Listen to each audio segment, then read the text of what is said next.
नमस्कार।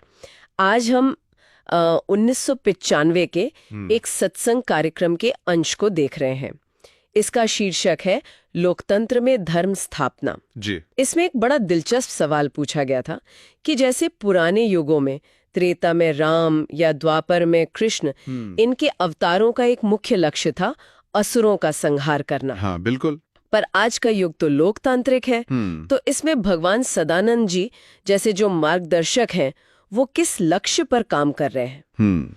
तो चलिए इसी सवाल की थोड़ी गहराई में उतरते हैं। हाँ, तो देखिए, स्रोत ये कहता है कि ईश्वर या उनके प्रतिनिधि जब भी आते हैं धरती पर, उनके काम तो वही तीन मुख्य रहते हैं। कौन से तीन? साधुओं का परित्राण यानी रक्षा, दुष्टों का विनाश और धर्म की स्थापना। अच्छा। लेकिन मजेदार बात यह है, जैसा स्रोत तर्क देता है कि ये काम किस क्रम में होंगे, ये बदल जाता है। बदल जाता है कैसे? ये निर्भर करता है राजनीतिक व्यवस्था पर, मतलब राजतंत्र है या लोकतंत्र, और यहीं पर वो पूरी रणनीति ही बदल जाती है। ऑब्स थोड़ा राजतंत्र की तरफ दिखते हैं स्थिरता के लिए, है ना? हाँ, एक मजबूत शासक। और रूसो लोकतंत्र के हिमायती थे कि जनता की इच्छा सबसे ऊपर हो। बिल्कुल। और स्रोत ये भी कहता है कि इनका एक तरह का चक्र चलता है। चक्र मतलब? कि जब राजतंत्र बहुत बिगड़ जाता है तो लोकतंत्र आ जाता है, और जब लोकतंत्र खुद भ्रष्ट हो जाए, जिसे स्रोत ने भ्रष्टतंत्र तक कहा है। अच्छा, भ्रष्टतंत्र। हाँ, तो फिर वापस राजतंत्र या किसी मजबूत शासन की जरूरत महसूस होने लगती है। और स्रोत मतलब 1995 के संदर्भ में उस वक्त के भारतीय लोकतंत्र की काफी तीखी आलोचना करता है।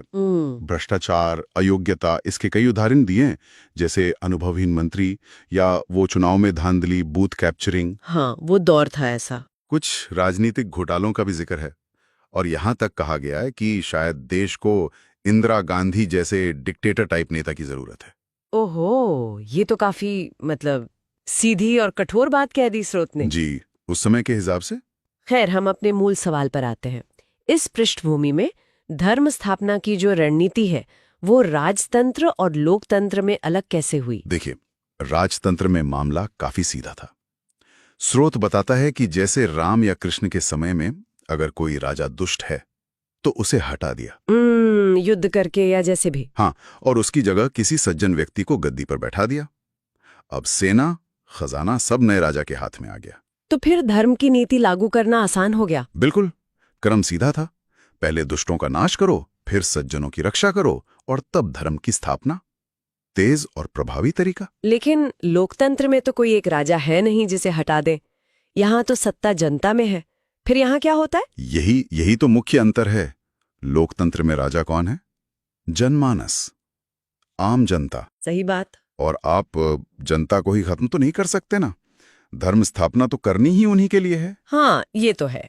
तो इसीलिए यहाँ रणनीति बिल्कुल पलट जाती है, उलट जाती है। कैसे? यहाँ पहले धर्म की स्थापना करनी होगी। लोगों को सही मूल्यों से, सही विचारों से जोड़ना होगा। सज्जन लोगों को संगठित करना होगा, उनकी रक्षा करनी होगी। अच्छा, पहले ये काम। हाँ, और अगर इस प्रक्रिया में, इस काम में दुष्ट लोग बाधा डालते हैं, रुकावट पैदा करते हैं, तो उनका विनाश तीसरे और आखिरी चरण में होगा, वो भी जरूरत पड़ने पर। मतलब नाश सबसे अंत में, और वो भी कंडीशनल। बिल्कुल। तो क्रम क्या हुआ? धर्म स्थापना, सज्जन सुरक्षा, और फिर जरूरत पड़ी तो दुर्जन नाश। अरे वाह, मतलब पूरी प्रक्रिया ही उलट गई। जी। राजतंत्र से बिल्कुल विपरीत। जी। स्रोत में शायद वो चंद्रशेखर आजाद का एक उदाहरण भी दिया गया है इसी बात को समझाने के लिए। हाँ, वो उदाहरण इसी बात पर जोर देने के लिए है कि जनता सबसे ऊपर है, जनमानस का ख्याल रखना है। क्या था वो किस्सा? किस्सा ये है कि आजाद जी के दल को स्वतंत्रता संग्राम के लिए पैसे की जरूरत थी, तो उन्होंने कहीं डकैती की, मतलब योजना बनाई, लेकिन गांव वाले पीछे पड़ गए। तब आजाद जी का सख्त आदेश था अपनी टीम को कि किसी नागरिक पर गोली नहीं चलानी। क्यों? क्योंकि लड़ाई तो उन्हीं के लिए लड़ रहे हैं। सही। आखिर में उन्होंने वो लूटा हुआ सामान फेंक दिया और अपनी पहचान बताई कि भाई, हम तो स्वतंत्रता सेनानी हैं, आपके लिए लड़ रहे हैं। अच्छा, आपको लूटना हमारा मकसद नहीं है। तो ये दिखाता है कि आप जनता के हित के लिए काम करते हुए जनता को ही नुकसान नहीं पहुंचा सकते, खासकर लोकतंत्र की भावना में। हाँ, ये बात तो बहुत गहरी है। हाँ। तो कुल मिलाकर निष्कर्ष ये निकलता है कि लोकतंत्र में धर्म स्थापना एक ज्यादा धैर्य का काम है। हाँ। धीमी प्रक्रिया है, जमीनी स्तर पर लोगों को जोड़ना पड़ता है। राजतंत्र की तरह नहीं कि ऊपर से एक आदेश से बदलाव आ गया। बिल्कुल सही कहा आपने। स्रोत का सार यही है, राजतंत्र दुष्टनाश पहले, धर्म स्थापना आसान।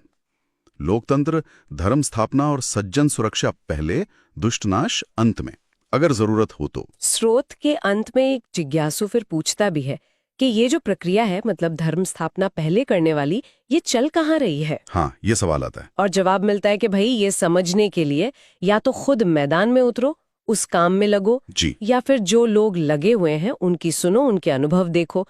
घर बैठे दूर से अंदाजा नहीं लगाया जा सकता। सही बात है। और ये हमें आज के लिए शायद एक सोचने वाली बात दी जाता है। क्या? कि आज की दुनिया में जहां सूचना इतनी तेजी से आती है, सब कुछ तुरंत पता चल जाता है, क्या हम वास्तव में उन धीमे, व्यवस्थित, जमीनी बदलावों को देखने या समझने की कोशिश करते हैं जो शायद कहीं हो रहे हों? या हम सिर्फ सतह पर जो शोर है, जो तात्कालिक घटनाएं हैं, बस उन्हीं पर प्रतिक्रिया देते रह जाते हैं? हाँ, ये सोचने का बिंदु है।